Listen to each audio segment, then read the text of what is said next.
Hey everybody, how's it going? I hope you're having a lovely day. This over here is a multifunction inkjet printer, scanner, and fax machine combo.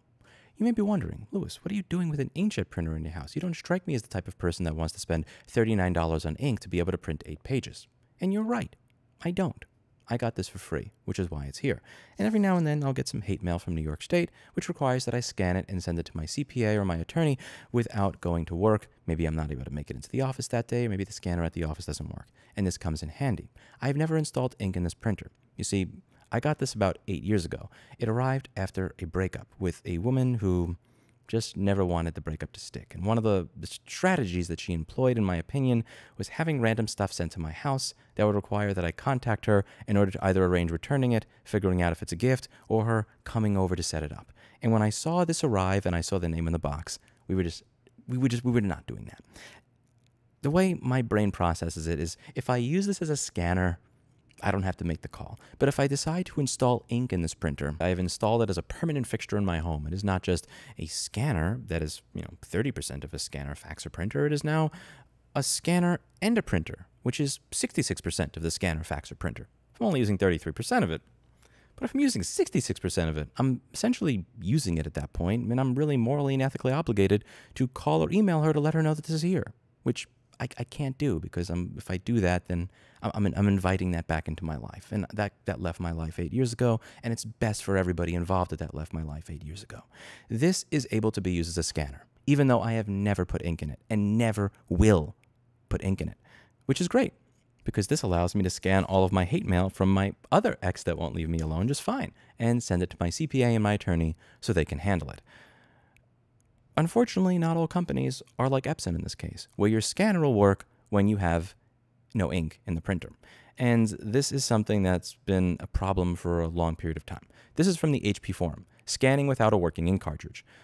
Spiant says, my black ink cartridge cracked tonight, and I need to scan an important document. However, it's saying that I need to replace the cartridge and won't let me go past that screen. Is there any way to scan without having to purchase a new cartridge? And over here, you'll see that somebody who has a little HP bubble over here, it says HP support agent on HP's forum on HP.com says, and I quote, as mentioned in the previous post, HP printer is designed in such a way that with the empty cartridge or without the cartridge, the printer will not function. Click on this for replacing ink cartridges. Now, this is a little weaselly worded because he's asking to scan with his all-in-one printer. And they're saying the HP printer, not scanner, HP printer is designed in such a way that with the empty cartridge or without cartridge, the printer will not function.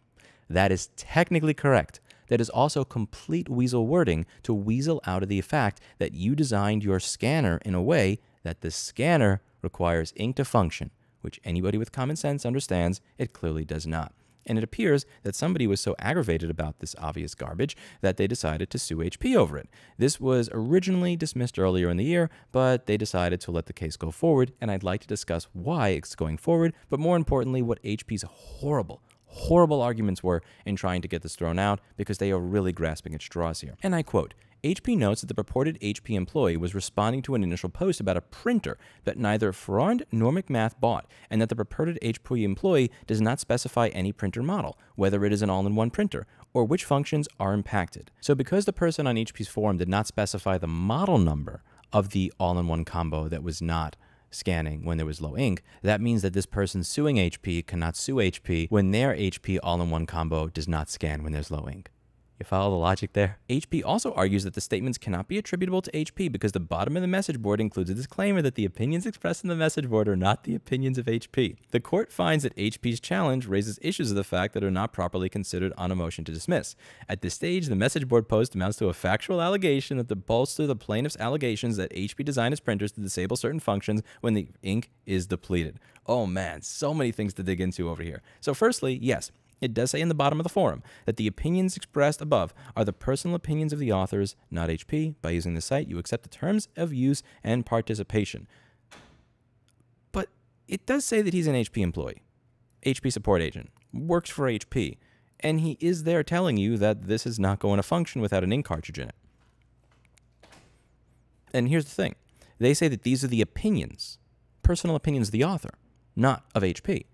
But does it matter if it's whose opinion it is, if it's true? If the all-in-one scanner fax machine printer will not scan if it doesn't have ink in it. And that is factually correct, and you can demonstrate that that is true and how it works. If I were to drag that printer into a court of law and try to scan with no ink in it, would not work.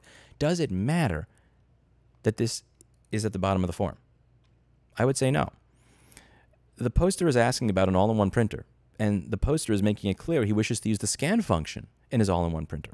In response, someone representing HP says the HP printer is designed in such a way that with the empty cartridge or without cartridge printer will not function numerous times. Further, this is not an opinion. It's a fact. The only part here that I can imagine being an opinion and not a fact is that it is designed that way on purpose. Perhaps this is a design defect. If this was a mistake and it wasn't designed that way on purpose, it just so happened to, whoopsie, the scanner doesn't work unless you have ink, then why is it that 5 years after this post was made that this problem is still not fixed? HP is trying to have this entire complaint dismissed on the grounds that the citation on HP's forum for this being a problem was by an employee with a disclaimer that says that that's just their opinion. The court agrees with the plaintiffs that FAC alleges that the defect occurs within the warranty period through its allegations that HP designs the printers at issues so they will not fax or scan when they are low on ink. Accordingly, the court finds that plaintiffs have met their obligation to allege fraudulent omissions that led to malfunctions during the warranty period. For the reasons described above, the court finds that the plaintiffs have 1. Plausibly pled an alleged defect in HP's knowledge with sufficient particularity, and 2. Plausibly pled that HP had a duty to disclose the allegedly fraudulent omission, and 3. Plausibly pled that the alleged defect occurs within the warranty period. Accordingly, HP's motion to dismiss on each of these bases is denied, which I think is great. Judge Freeman is doing his job, and in my opinion, he's doing his job well. The longer you read through this complaint, and the longer you see the actual reasons that they are giving here, the more angry you're probably going to become. Another case that HP brought up in bringing up arguments as to why this case should be dismissed was Cite versus Apple. The cases upon which HP relies to argue for dismissal are in opposite because the allegations considered in these cases did not identify the specific cause of the defect or how it manifests. In Cite versus Apple, the court held that the plaintiff did not adequately identify the alleged defect because aside from the description of the consequences of the alleged defect, plaintiff failed to identify what is the actual defect, namely what is the defect that causes the screens to allegedly detach, crack, or shatter. Unlike the plaintiff in Cite, plaintiffs here have identified the actual defects. Specifically, plaintiffs have alleged that HP intentionally designed its software to prevent its printers from scanning and faxing when the printer's ink is low. In Eisen versus Porsche Cars North America, the court held that the plaintiff failed to adequately identify the alleged defect because plaintiff simply alleged IMF shaft fails without explaining how the shaft fails and how that failure affects the vehicle. Here, unlike in Eisen, plaintiffs have identified how the printer fails and how the failure affects the printer. Specifically, plaintiffs have alleged that HP's software causes the printers to enter an error state when they are low on ink, and that this error state prevents the printers from faxing or scanning until a new ink cartridge is placed in the printer. The case law that HP is citing for why they should not be liable here and why they did nothing wrong is absolutely insane. Okay, you didn't specify a defect. Yes, I did. The error message that shows up on the screen that says that you put this together so that I have to have ink in here for my scanner to work. It's just an opinion that my HP employee that I pay, that I am accountable and responsible for while they are on the clock and talking to customers is telling me. Do you buy any of this? Personally, I hope that they win their lawsuit, and I hope that they get tens of millions of dollars, hundreds of millions of dollars, billions of dollars. Make this person a billionaire off of this. That will ensure that every single company watching decides we are never going to do this anti-consumer shit again. You have to understand the weasel wording here. HP printer is designed in such a way that with empty cartridge or without the cartridge, printer will not function. Now, if we're talking about an all-in-one and the power supply dies, yeah, power supply dies, the scanner's not going to work either. Since the printer and the scanner are one device, they're going to share a power supply. If the power supply fails to work, the entire thing will fail to work. If the internet fails to work on, if the chipset controlling the Wi-Fi or the Ethernet or the USB all die, it will not work because the printer and the scanner share the same Ethernet, Wi-Fi, and USB chipset.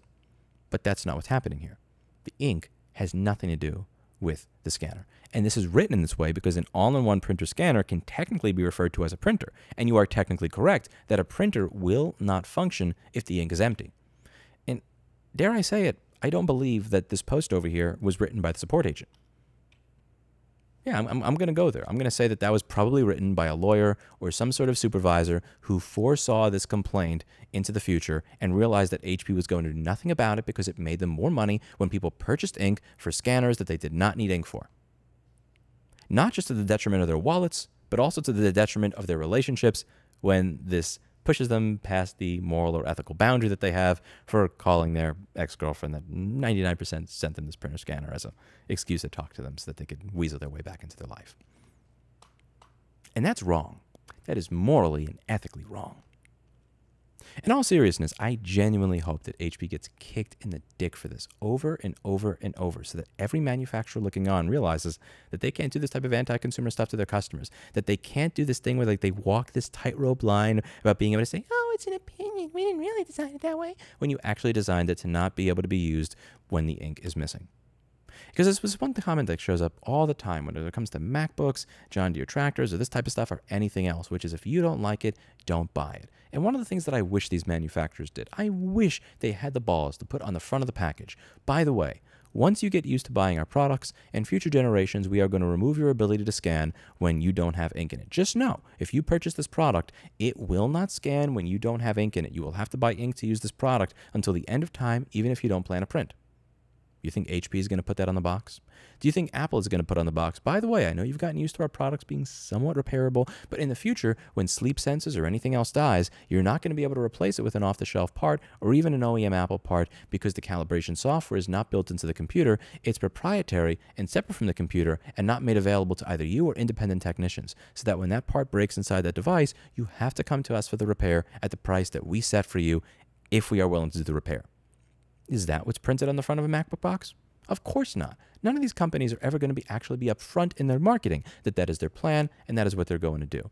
If HP actually put on the box of the printer, by the way, this will not scan if you do not have ink in it, they may very well have gotten out of this lawsuit. But they didn't do that because they knew that being honest to that level would not allow them to have the market share, the dominance, or to be able to sell as many products as they were. They want to have their cake and eat it too. And Judge Freeman is saying, you don't get to. And I hope this case goes in the way of the plaintiff. Let me know what you think in the comments down below. Do you think that HP should get in trouble for this, or no? Do you think I should email or call my ex-girlfriend and tell her there was a printer sitting outside my house? Or do you think that is exactly what she wanted, so that she'd be able to have a phone conversation or in-person meeting, giving her an opportunity to trick me into a relationship again? That's it for today, and as always, I hope you learned something. I'll see you all in the next video. Bye now.